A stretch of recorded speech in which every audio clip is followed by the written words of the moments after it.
ಉತ್ತರ ಕನ್ನಡ ಜಿಲ್ಲೆಯ ಅಂಕೋಲಾ ರಾಷ್ಟ್ರೀಯ ಹೆದ್ದಾರಿ 63ರಲ್ಲಿ ಇಂದು ಸಂಭವಿಸಿದ 2 ಪ್ರತ್ಯೇಕ ಅಪಘಾತಗಳಲ್ಲಿ ಇಬ್ಬರು ಸ್ಥಳದಲ್ಲೇ ಮೃತಪಟ್ಟಿದ್ದಾರೆ. ಅಪಘಾತದಲ್ಲಿ 7 ಜನರಿಗೆ ಗಂಭೀರ ಗಾಯಗಳಾಗಿವೆ.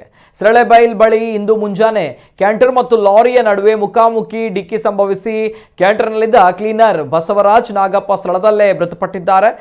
ಚಾಲಕ ಮಂಜುನಾಥ್, ಮತ್ತೊಂದು ಲಾರಿ ಚಾಲಕ ದುರ್ಗಪ್ಪ ಹಾಗೂ ಸಹಾಯಕ ಜಾಫರ್ ಗಾಯಗಳಾಗಿವೆ.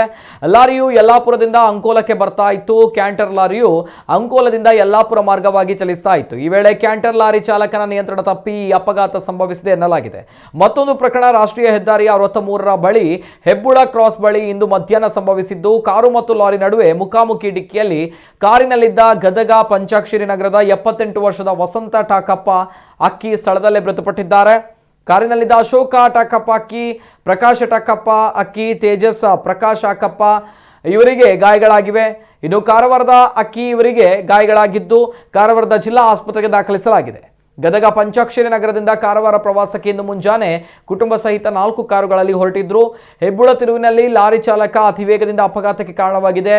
ಬೇರೊಂದು ವಾಹನ ಹಿಂದಿಕ್ಕಲು ಹೋಗಿ ಈ ಅಪಘಾತ ನಡೆದಿದೆ. ಅಂಕೋಲಾ ಪೊಲೀಸ್ ಠಾಣೆಯಲ್ಲಿ 2 ಪ್ರಕರಣಗಳು ದಾಖಲಾಗಿವೆ.